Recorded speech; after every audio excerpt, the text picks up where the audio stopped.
नर्मदे हर। तो दोस्तों 7:25 हो चुके हैं, सूर्योदय हो रहा है जैसा आप देख सकते हैं। आज 23 तारीख है, 23 दिसंबर, और मेरी नर्मदा परिक्रमा का है शगुन बाबा।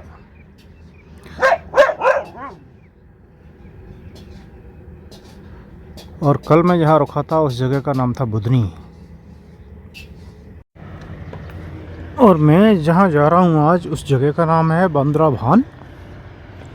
बंद्रा भान भी किनारे पर ही है।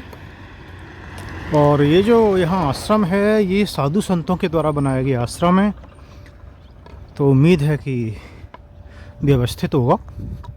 और ऐसा बोलते हैं कि जो उमा भारती जी हैं, जो कि मध्य प्रदेश की मुख्यमंत्री भी रही हैं और अभी शायद यूनियन कैबिनेट मिनिस्टर हैं, उनकी गुरु जो हैं उनने ये आश्रम बनाया था। बाकी कल जहाँ रुके थे बुधनी में, तो बुधनी के पहले 6 किलोमीटर पे आश्रम था, एक खोला था, वहाँ पानी की व्यवस्था नहीं थी। और बुधनी पे चूँकि घाट के पास में था, वहाँ कोई आश्रम नहीं था, मंदिरों में व्यवस्था थी। तो एक मंदिर था मुख्यतः राम मंदिर, उसमें 2 कमरे थे छोटे छोटे, तो 8-10 मूर्ति रुक सकती थी। और फिर ग्रुप में आते हैं लोग तो फैल फूट जाते हैं। एक सामने मंदिर था, उसमें फिर जगह मिल गई, नहीं तो मैं घाट पर रुकने वाला था, तो वहाँ पर रुका मैं अंदर। और भोजन बाद में राम मंदिर में कोई सज्जन ने कराया था, लाके ऐसा लग रहा था, तो वहाँ किया। बाकी जहाँ रुके थे तो फिर वहाँ पर भी पानी की व्यवस्था नहीं थी। हाथ मुंह धोना है आपको या कपड़े धुलना है तो कोई व्यवस्था नहीं थी वहाँ पे। अब मैया थी पास में, आपको नहाने के लिए नहा सकते हो, आप हाथ मुंह धो सकते हो, लेकिन हम भाई कपड़े तो धुलते नहीं हैं मैया में, तो आप कपड़े का क्या करोगे? तो आप कपड़े नहीं धुल सकते। तो कल तीसरा दिन था जब कपड़े नहीं धुले हैं और नहीं धुल पाए। कल भी मैंने जहाँ भोजन लिया था दोपहर में 2 घंटे रुका था, वहाँ पर भी अनफॉर्चुनेटली पानी तो था लेकिन कपड़े धुलने की व्यवस्था नहीं थी। तो बाहर जहाँ पानी था, टंकी थी, वहाँ पर कुछ भी ऐसा नहीं था कि आप बैठ के कपड़े धुल पाओ, कि पत्थर रखाओ या कुछ रखाओ, मिट्टी थी नीचे। तो आज मैं यहाँ जाके कपड़े वगैरह धुल के डालूँगा, दोपहर में थोड़ा विश्राम करूँगा, रेस्ट लूँगा। उम्मीद तो है कि यहाँ पर व्यवस्था होगी। व्यवस्थाएं और भी इसलिए भी चरमरा जाती हैं, देखिए बुरा और ये नहीं बोल रहा हूँ मैं, कि बहुत सारे लोग जो मुख्य जगह है वहाँ बस से आ जाती हैं। कुछ लोग बहुत कम पैदल करते हैं, बस से चलते हैं, कुछ बस वाले भी आ जाते हैं। शायद इसलिए जो मुख्य जगह होती हैं वहाँ पर बहुत भीड़ दिखती है और व्यवस्थाएँ शायद चरमरा जाती होंगी।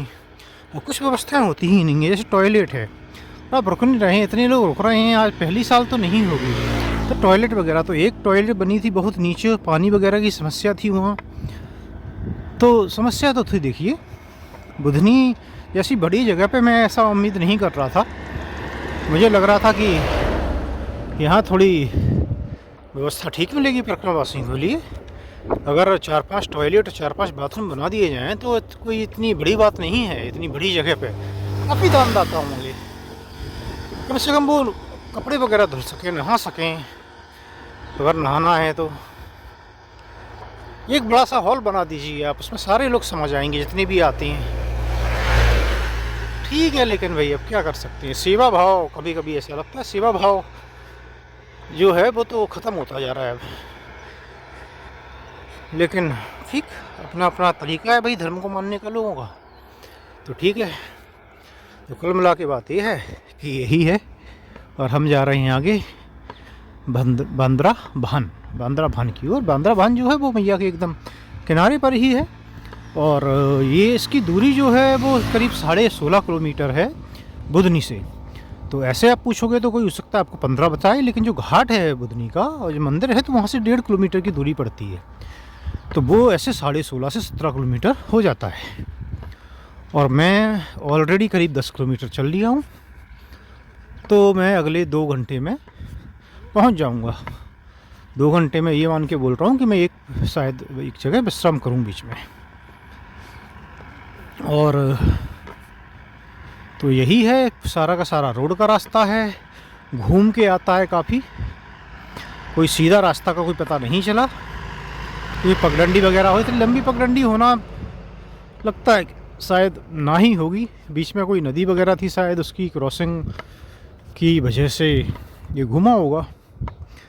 और अगर सीधी कोई पगडंडी होती तो मुझे ऐसा लगता है, देख के जो मैप में मैं देख सकता हूँ कि शायद 9 से 10 किलोमीटर ही दूरी रहती फिर। लेकिन ठीक है, जो है नहीं उसके बारे में क्या बात करना। तो यही है, आज मेरा नर्मदा परिक्रमा का 54वां दिन है। कल मैंने 53 दिन पूर्ण किए और 53 दिन में मैंने लगभग आधी परिक्रमा पूरी कर ली है। तो अगर आधी में थोड़ी सी कमी रह गई होगी तो वो आज हो जाएगी। तो 108 दिन के टारगेट पर तो मैं पूरी तरह से अभी तक तो मुझे लग रहा है कि ठीक ही हूँ। और वैसे भी जो लोग बोलते हैं जिनने परिक्रमा की है, साधु संत वगैरह, जिनसे भी आप बात करोगे तो बोलते हैं कि ये जो आधा पार्ट है इसे वो लोग कठिन मानते हैं कि ये कठिन था, जिसकी ये हो गई उसकी परिक्रमा में आगे ज़्यादा समस्या नहीं आती। उसके 2 कारण हैं। अगर आपको कोई समस्या होनी होती है पैर में या कुछ तो शुरू में ही आती है। दूसरा जो कठिन रास्ता है, जैसे कि सूलपानी के जंगल हैं, अगर कोई सूलपानी से आता है तो वो भी इसी आधे हिस्से में पड़ता है। शुरू का भी सूलपानी और लौटते वक्त भी। फिर ये कक्कड़कूट या जो भी था ये भी जंगल पड़ता है 70-80 किलोमीटर का, तो ये भी इधर ही पड़ता है। तो ये सारा अगर कर लिया किसी ने और कोई समस्या नहीं हुई, चल गया, तो फिर ये माना जाता है कि बाकी उतनी समस्या नहीं होगी, चलने की भी आदत पड़ जाती है। और ये संभवतः कारण है। इसका मतलब ये नहीं है कि कठिन रास्ता नहीं आएगा, जंगल नहीं आएगा।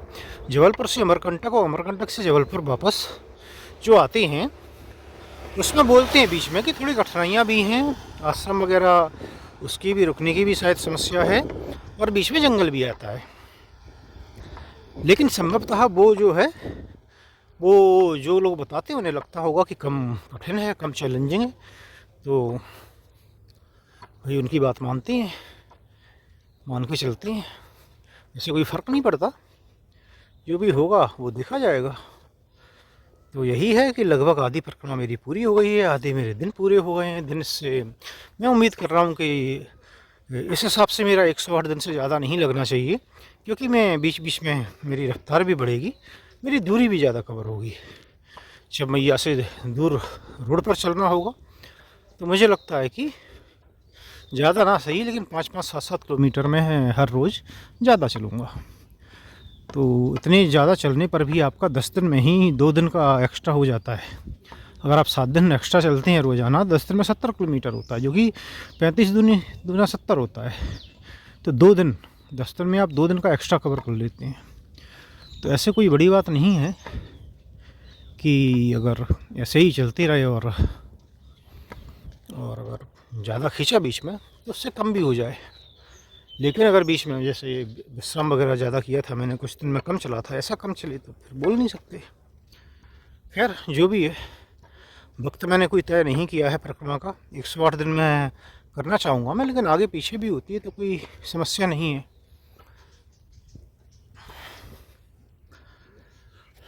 चलिए भाई, रोड पर चलने का आनंद लीजिए।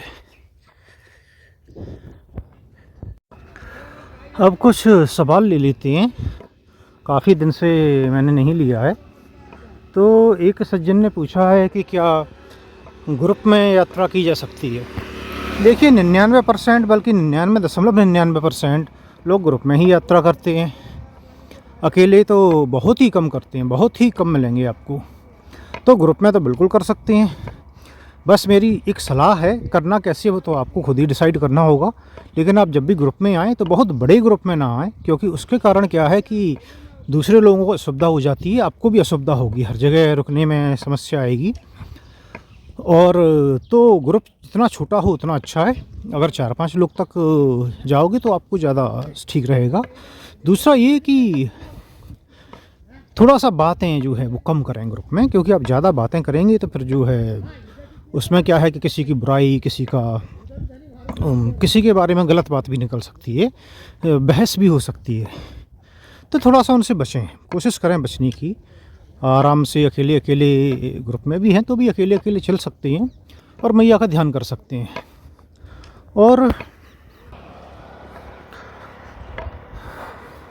और भी कुछ शायद था जो मैं बोलना चाह रहा था, लेकिन अभी याद नहीं है। तो बस कोशिश करें कि कम बात करें, थोड़ा मैया का ध्यान ज़्यादा करें और आपके कारण किसी को असुविधा ना हो। तो ग्रुप में तो बिल्कुल की जा सकती है भाई। और दूसरा, किसी ने पूछा था कि कितना चल चुका हूँ मैं लगभग। तो देखिए, मैं काउंट नहीं कर पा रहा हूँ। समस्या क्या है कि मोबाइल में मैं एक एक दिन का देखूँगा तो मुझे नोट करना पड़ेगा ऐड करने के लिए, क्योंकि 54 दिन का है। वर्बली में ऐसे नहीं कर सकता है इतना। और तो फिर जो है वो काम बढ़ जाता है काफ़ी। फिर मैं उसे ऐड करूँगा। मेरे साथ कोई है नहीं तो मैं बोलता जाता, दूसरा मोबाइल में या कैलकुलेटर में करता जाता। लेकिन मैं लगभग जो चल रहा हूँ वो 30 के ऊपर चलता हूँ मोस्टली। कुछ दिन थे केवल बहुत कम थे, जिस जबकि मैं 20 से कम चलाऊँ या 30 से कम चलाऊँ, ये बोल सकते हैं आप। तो फिर भी आप एवरेज 30 का निकाल लीजिए।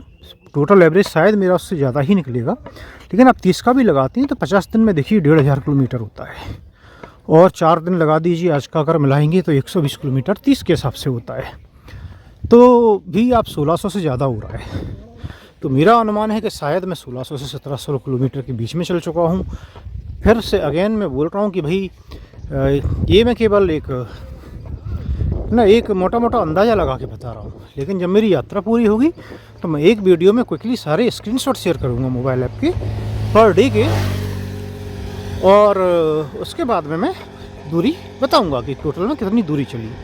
देखिए, उस दूरी में वो भी दूरी होती है, आप अगर आश्रम में अभी पहुँच भी गए और आप इधर उधर भी चल रहे हैं तो वो भी होती है। बट वो कितनी होगी, आधा किलोमीटर, 100 मीटर, 200 मीटर, इससे ज़्यादा नहीं होती मोस्टली। बहुत कम केस में ऐसा होता है कि आप 1 आध 2 किलोमीटर चले हो। तो टोटल दूरी आप कितनी चले वो उससे पता चल जाएगा। इसके बाद में एक सवाल किसी ने पूछा था महिला की सुरक्षा को लेकर कि क्या महिला अकेले परिक्रमा कर सकती है। इसी सवाल को शायद बहुत दिन हो गए, मुझे याद नहीं है। तो देखिए, सुरक्षा की दृष्टि से तो मैंने ऐसा कुछ परिक्रमा मार्ग पर असुरक्षित महसूस नहीं किया। मैया की शक्ति बहुत है, हकीकत में बहुत है। लेकिन आपको चिंता की नहीं, थोड़ी चिंतन की ज़रूरत है, सावधान रहने की ज़रूरत है। बस थोड़ा सा सावधान रहिए, अलर्ट रहिए, दिन में यात्रा कीजिए अगर आपको करना है। और चैलेंजिंग होगा, देखिए कठिन तो होगा, कठिन तो सबके लिए है चैलेंजेज। जब हमारे लिए इतनी चैलेंजेज हैं तो आपके लिए थोड़े से ज़्यादा चैलेंजेज होंगे, इसमें कोई डाउट नहीं है मुझे। लेकिन की जा सकती है। कुछ महिलाएं ऐसी मिली हैं मुझे, हालांकि कुछ साधु संत के बेस में हैं, कुछ तो उनने शायद संन्यास ग्रहण कर लिया है, कि उन्होंने की है, अकेले परिक्रमा की है, उन्होंने ऐसा बताया है मुझे। तो की जा सकती है। आप अगर उसमें ज़्यादा जंगल का रास्ता छोड़ के अगर आपको लगता है कि ठीक नहीं है तो आप रोड वाला रास्ता ले सकती हैं और सूर्योदय से सूर्यास्त के बीच कीजिए। तो मुझे नहीं लगता कि कोई ख़ास समस्या आनी चाहिए। अच्छे से करें, मैया पे भरोसा रख के करें तो आपकी परिक्रमा सुरक्षित और अच्छे से ज़रूर पूरी होगी। तो ये आ गया है रामनगर। रामनगर गांव है और यहाँ से 2 से 2.5 किलोमीटर की दूरी पर है बंदरभान। नर्मदा अपना अस्पताल, स्वागत, वंदन, अभिनंदन। तो ये भी मुझे लगता है डॉक्टर प्रज्ञा भारती जी। तो ये भी साधु संतों के द्वारा खोला गया अस्पताल है क्या, हो भी सकता है। जो भी हो आगे पता चलेगा।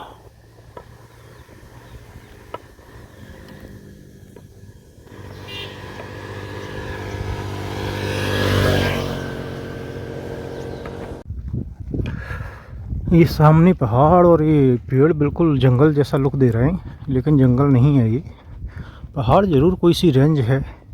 कल भी पहाड़ दिखी थी और पहाड़ के बिल्कुल नज़दीक आ गए, लेकिन बाकी तो पेड़ हैं केवल रोड के किनारे पर।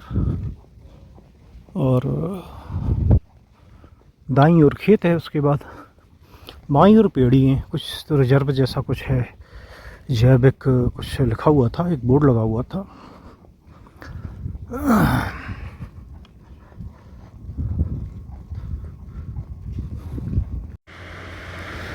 मध्य प्रदेश शासन वन विभाग ग्रीन इंडिया मिशन।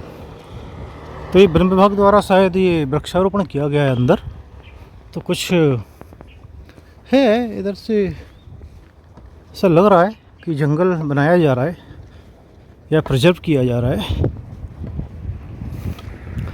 तो ये पहाड़ जो है जिस साइड है उस तरफ है ये, लेकिन दाईं ओर तो खेत दिख रहा है, कम से कम एक एक तो खेत दिख रहा है, बाकी तो फिर पहाड़ नज़र आने लगा है इधर भी छोटा सा। जो भी ये, चलिए भाई 1 किलोमीटर के आसपास और रह गया होगा बंदरभान, तो पहुंचा जाए और थोड़ा विश्राम किया जाए। थकावट हो गई है आज, बहुत ज़्यादा चला गया है लगातार, वो भी।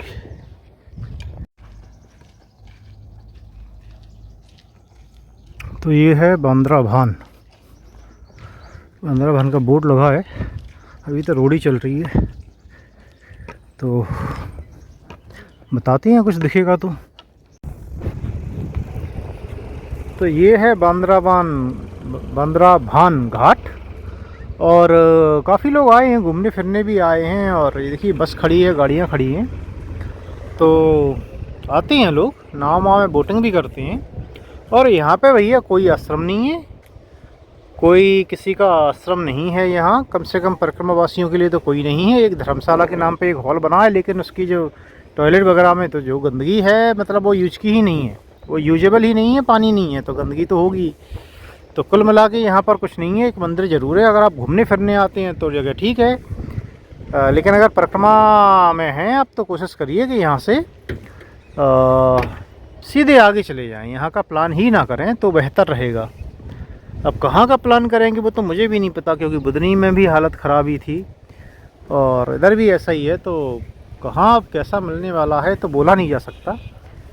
संभवतः हो सकता है छोटे गांव मिलें कोई बीच बीच में, तो ही कुछ व्यवस्था सुधरे, या फिर कहीं हैंडपंप ढूंढना पड़ेगा। आज तो हमें भाई हैंडपंप का सहारा लेना पड़ेगा। चलिए थोड़ा विश्राम करेंगे, फिर आगे बढ़ते हैं। नमामि देवी नर्मदे, नमामि देवी नर्मदे, नमामि देवी नर्मदे। और मैं यहाँ से भी निकल लिया हूँ 5-10 मिनट बैठ के, और आगे है शाहगंज, यहाँ से 7 किलोमीटर दिखा रहा है। और अभी लेकिन ज़रूरी नहीं है मैं वहाँ तक जाऊँ, बीच में कुछ दिखा तो मैं वहाँ पर रुक जाऊँगा। अब कल जहाँ भोजन किया था वो बाबा का कहना था कि अन्य क्षेत्र जो सारे हैं वो बंद कर देना चाहिए, केवल सदाव्रत रखो कहीं कहीं वो भी, और अधिकतर ऐसी जगह जो कि रोड से दूर हों। और मैं उनसे 100% सहमत हूँ, 100%। ये अव्यवस्थाएं जो हैं वो उस कारण से ही है। दान वालों ने, अच्छा कुछ क्या है, कुछ लोगों ने धंधा बना लिया है पैसा ले लेके अन्य क्षेत्र के नाम पे, तो जो है वो पैसा कमाने में लगे हैं। और बहुत सारे परिक्रमावासी भी इतने ज़्यादा हो गए हैं कि वो बस से ट्रेन से चलते। देखिए अब कुछ चीज़ें हैं जो बोलना पड़ती हैं, बोलना चाहिए। और ठीक है, यहाँ मैं कुछ ये नहीं बोल रहा हूँ किसी के कौन बुरा है, कौन अच्छा है, कौन सही परिक्रमा कर रहा है, कौन गलत कर रहा है। मैं केवल ये बोल रहा हूँ कि आसान तो उन्हें आसान हो जाता है, वो चले जाते हैं पॉइंट टू पॉइंट, और वहाँ पर भीड़ हो जाती है। तो भीड़ हो जाती है तो व्यवस्थाएँ हो नहीं पाती।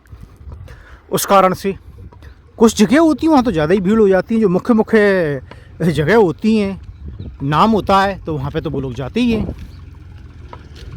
तो फिर अच्छा ये अगर वो हर बस में भी पैसा खर्च कर सकते हैं, चीज़ें खरीद के खा सकते हैं, सब कर सकते हैं, तो फिर रुकने खाने के लिए, रेगुलर भोजन और स्थान के लिए क्यों नहीं पैसा खर्च कर सकते भाई?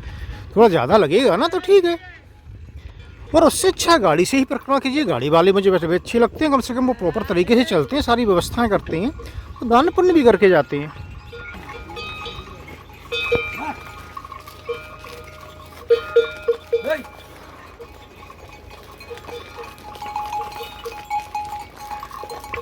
नर्मदे हर चले जाओ महाराज जी, आप सलाम।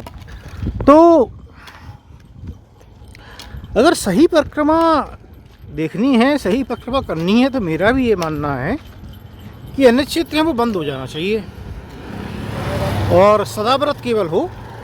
और वो भी थोड़ा सा रूरल एरिया में सही परिक्रमा मार्ग पर हो, रोड वाले रास्ते पर ना करें तो ज़्यादा, क्योंकि तो फिर से धंधा हो जाता है। और देखिए पकाने में पुरानी पद्धति से करने में कोई ऐसी खास समस्या नहीं है। थाली लेके चलती हैं लोग, एक पतीला लेके और चलेंगे। भाई क्या पकाना होता है, सब्जी बनाना है तो उसमें बन जाएगी। रोटी के लिए आटा आप थाली में गूंद ही सकते हो, सेकने के लिए कुछ लगेगा ठीक है, वो उसके भी इंतजाम करना पड़ेगा, नहीं तो आग पे सेक सकते हो। लकड़ियाँ आपको हर जगह मिलती हैं इधर, और वैसे भी चूल्हे पे ही बनाते हैं अधिकतर लोग खाना। और दाल चावल या खिचड़ी बनाना है तो खिचड़ी के लिए पतीला हो ही जाएगा। तो इतना भी उसका इतना एक वजन नहीं होता है 200 400 500 ग्राम का। अरे 1 किलो मान लीजिए, 2 किलो का बर्तन एक्स्ट्रा रखना पड़ेगा, तो इतना भी फ़र्क नहीं पड़ता भाई। इतना आप खुद का और सामान का 80-90 किलो अगर लेके चल रहे हो तो 2 किलो और सही, शरीर को उसकी भी आदत पड़ जाती है। लेकिन फिर परिक्रमा सुकून से तो होगी, सही से होगी, और आप उसी हिसाब से चलेंगे। अच्छी बात है कि फिर आप उसी हिसाब से चलेंगे। तो मैं वो बाबा की बात को वो कर रहा हूँ भाई कि सही बात है, वो परिक्रमा का स्वरूप बदलता जा रहा है। तो फिर कई लोग केवल भोजन पर ही ध्यान देते हैं और किसी चीज़ से उन्हें मतलब ही नहीं होता है।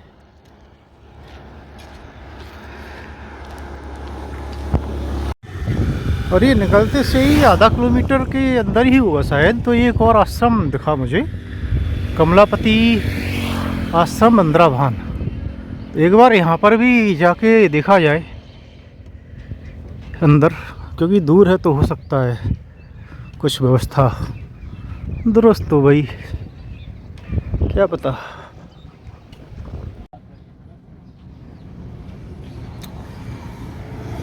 तो ये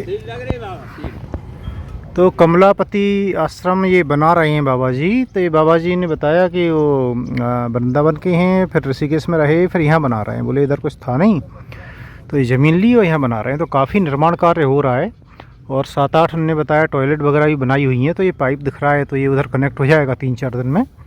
और अभी भी रुकने की व्यवस्था तो है थोड़ी सी, फिर भी बाकी जगह से तो ठीक ही व्यवस्था है। अभी भी 6 महीने हुआ है निर्माण कार्य चलते हुए। तो कुछ कमरे प्लास्टर वगैरह नहीं हुआ है, लेकिन कमरे हो गए हैं तैयार, तो उसमें अंदर रुका जा सकता है। पानी वगैरह की वैसी व्यवस्था है, नहाने वगैरह की, तो बहुत जल्द और अच्छी व्यवस्था हो जाएगी। तो चलिए, एक थोड़ा ढंग का आश्रम बन रहा है इधर, यहाँ पर कि परिक्रमवासियों की ज़रूरतों को ध्यान में रखते हुए व्यवस्था की जा रही है। उन्होंने खुद भी परिक्रमा की है, पिछले साल बता रहे थे बाबा जी। तो देखिए, परिक्रमा करता है वो समझता है कि भाई परिक्रमावासियों को कपड़े भी धुलने होते हैं, उसे नहाना होता है, उसे टॉयलेट चाहिए होती है, केवल उसे भोजन नहीं चाहिए होता है भाई। तो भिखारी थोड़ी है कोई कि बस भोजन दिया और चले जाओ। तो थका होता है, उसे आराम चाहिए होता है, आराम करने के लिए जगह चाहिए होती है शांत। तो यही है, लोग जो नहीं जाते हैं वो क्या समझेंगे, उन्हें तो लगता है कि फ्री का भोजन करने आ गए शायद। देखिए, किसी को बुरा लगेगा, लेकिन हकीकत तो यही है, सेवा भाव कहीं दिखता नहीं है। तो जो परिक्रमा करता है वो समझता है, वो ज़रूरतों को समझता है कि क्या फीलिंग होती है और भाई क्या ज़रूरत होती है।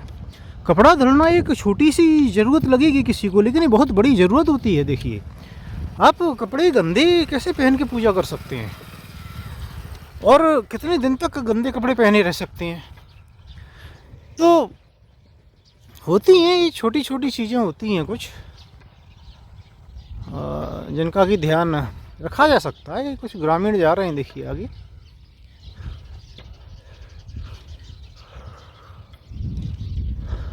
चलिए, तो धीरे धीरे आगे बढ़ती है।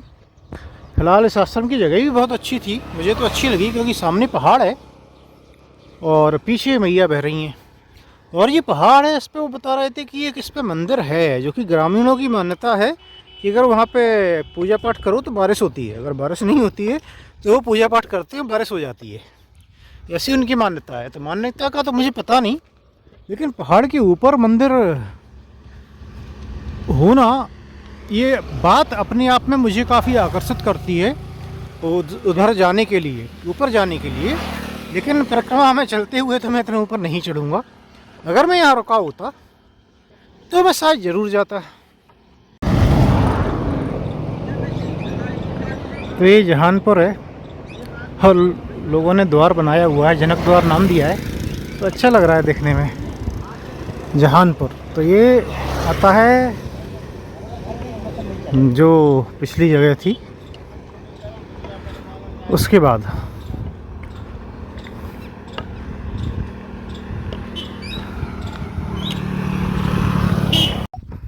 लगता है इधर द्वार बनाने का चलन है कुछ। उधर जनक द्वार था, तो ये देखिए ये हनुमान द्वार है, द्वार बनाया हुआ है और आगे कोई बसाहट है, तो कोई गांव है शायद। ये मैप में हिरानी लिखा हुआ है, तो मैं पूछ के देखता हूँ।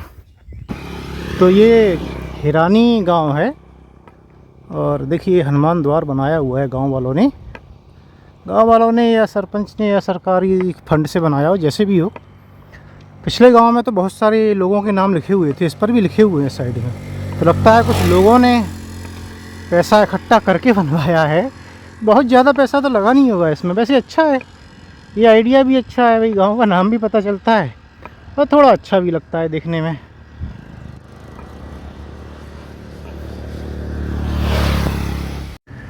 तो ये है शाहगंज और शाहगंज में ये अन्न क्षेत्र है। और मैं जो है आज बिना कपड़े धुले भोजन नहीं करने वाला हूँ। तो मैंने पूछा था कि भाई भोजन तो ठीक है, उसकी व्यवस्था है क्या? तो बोले हाँ व्यवस्था है। बोला तो है, तो भाई जाके देखते हैं। हालांकि इसके लिए करीब 1 किलोमीटर अंदर जाना होगा मुझे, लेकिन ठीक है, नहीं भी व्यवस्था हुई तो थोड़ा विश्राम करके आगे बढ़ा जाएगा। और 2 किलोमीटर एक्स्ट्रा ज़रूर चलना पड़ेगा, लेकिन मैया का किनारा है वहाँ पर, तो मैया के दर्शन हो जाएंगे। और क्या है, यही कर सकते हैं। नर्मदे हर। चलिए भाई, शाहगंज की धर्मशाला है ये कोई, तो चलते हैं वहाँ।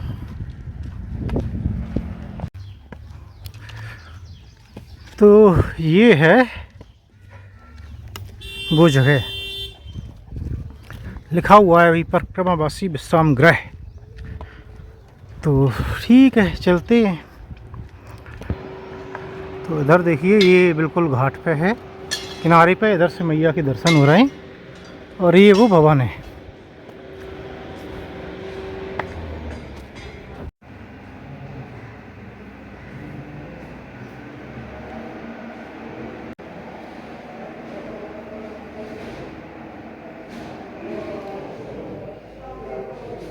तो ये देखिए इधर ये व्यवस्था थी कपड़े धुलने की, तो मैंने अपने कपड़े धुल दिए और सूखने डाल दिए।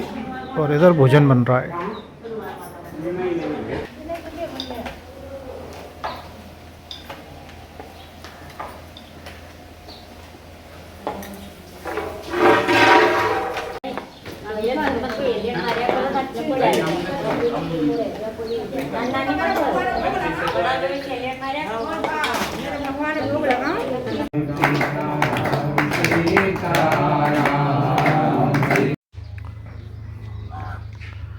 तो ये था शाहगंज का आश्रम बोल सकते हैं आप, धर्मशाला, जो भी बोलना है, लेकिन अच्छी व्यवस्था थी। अच्छी व्यवस्था माने साफ़ सफाई थी और टॉयलेट था और पानी था और सब था, भोजन भी था। और मेरे को ज़्यादा ही समय रुकना पड़ा कपड़ों के चक्कर में। अभी भी कपड़े सूखे नहीं हैं, लेकिन वो पानी नहीं गिर रहा है उनमें से। और अभी 2:30 बज गया है, 2:29 है। तो अब मैं आगे के लिए बढ़ रहा हूँ। संभवतः 5:30 तक, 5 या 5:30 तक चलूँगा मैं, तो मुझे पहुंच जाना चाहिए। जो भी पहुंच पाऊंगा। 10 किलोमीटर तो चलूँगा ही चलूँगा, कम से कम 10-12 किलोमीटर मान लीजिए। तो देखते हैं, चलिए आगे बढ़ा जाए फ़िलहाल तो।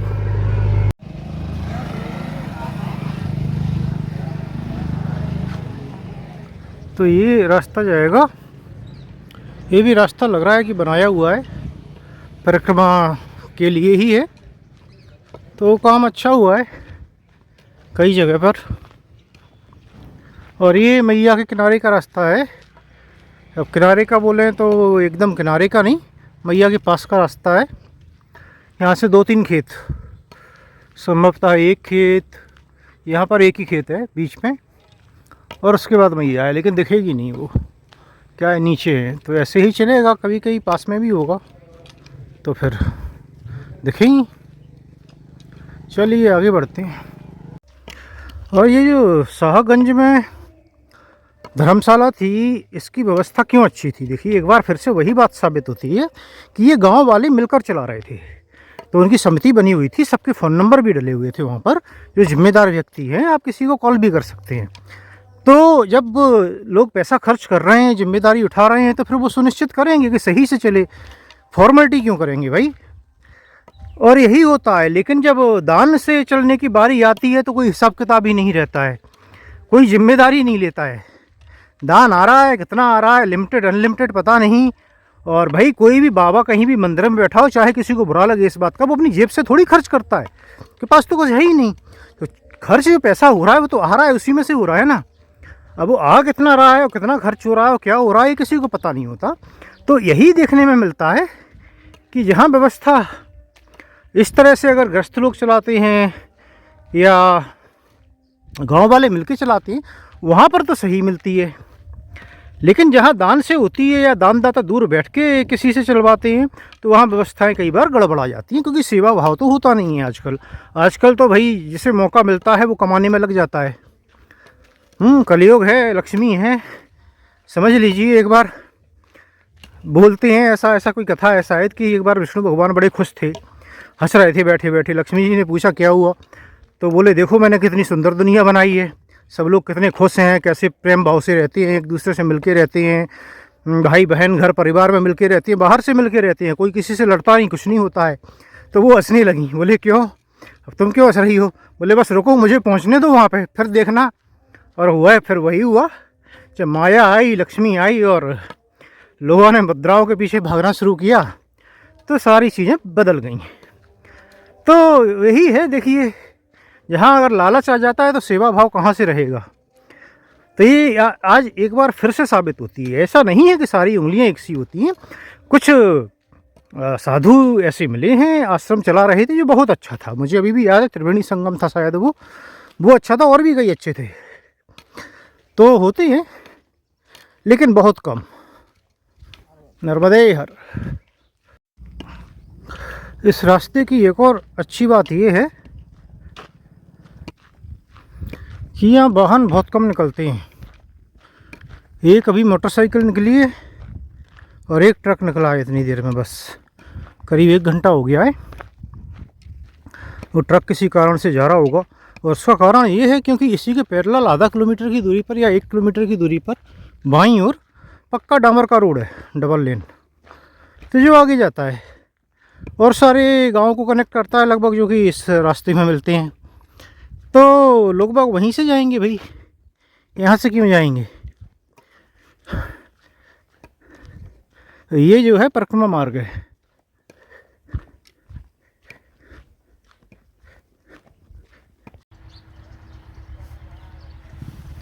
तो सामने जो पानी की टंकी बनी है वो है बनीटा गांव में। और चूँकि हम इधर किनारे साइड से चल रहे हैं, जो गांव है वो थोड़ी सी बाईं ओर है, तो इधर गांव नहीं पड़ रहे हैं। रास्ते में 1-2 झोंपड़ी ही मिलती है, तो 1-2 गांव निकल गए, इसमें ऐसा ही हुआ है। मुझे लगा ये भी ऐसा ही होगा, तो मैंने सोचा भाई बता दिया जाए कि क्या क्या निकल रहा है। इधर एक बोर्ड लगा हुआ है, उस पर रुक नहीं रहा हूँ कैमरा, उस पर लिखा है नर्मदा परिक्रमा मार्ग, इस ओर सीधे। तो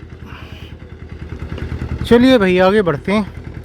इधर कोई आश्रम कुछ ऐसा भी कुछ नहीं मिला है। 7-8 किलोमीटर चल लिया हूँ मैं सोच रहा हूँ कुछ मिले तो थोड़ा सा रुका जाए। आज पता नहीं मैं तेज़ चल रहा हूँ या गर्मी थोड़ी ज़्यादा है, पसीने से पूरे कपड़े भीग चुके हैं जो मैंने अभी अभी पहने थे। खैर जो भी है। तो ये जो सामने गांव आता दिख रहा है, ये है सुडानिया गांव, और यहाँ से सरदार नगर की दूरी दिखा रहा है 6.3 किलोमीटर। वक्त हुआ है 4:33। कल जैसी सिचुएशन ही है, लेकिन कल क्या है कि थोड़ा सा मैं विश्राम कर चुका था उस वक्त शायद, और मुझे सही से याद नहीं है, पर मैं मालूम करूँगा। बीच में कुछ नहीं होगा तो आज भी उधर ही जाया जाएगा, क्योंकि आज दोपहर में काफ़ी ब्रेक हो गया था। तो फिर सरदार नगर जाया जाएगा, होपफुली वहाँ पे व्यवस्थाएं तो अब जो भी होगी राम मंदिर में ही शायद है वहाँ, तो देखेंगे जो भी है।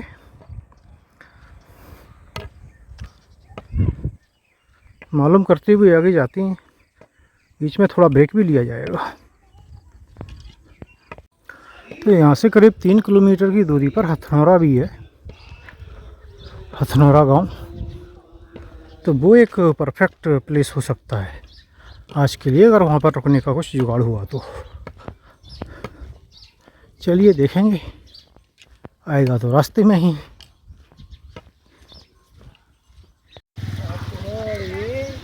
तो ये है हथनौरा गांव, और वो सामने मैया का जल है, देखिए तो मैया का किनारा है। और यहीं पे कोई है छोटा सा आश्रम। तो 5:18 हो रहा है। वैसे तो यहाँ से 2 किलोमीटर ही है, अगर अगला जो जगह है सरदार नगर था क्या था, तो मैं पहुँच सकता हूँ, लेकिन यहीं रुक जाता हूँ, देख लेते हैं।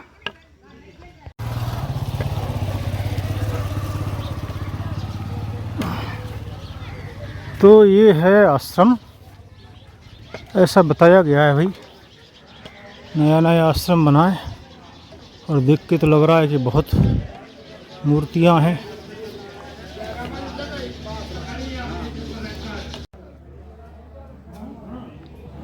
तो ये है मेरा आसन आज का, और ये है आश्रम, और ये है मैया किनारे पे एकदम। और बस यहीं रात्रि विश्राम होगा। ये कुछ बाहर से लोग आए हैं जो यहाँ पे खाना पीना बना रहे हैं, खा रहे हैं। अभी अभी नया नया ये बना है यहाँ पे आश्रम।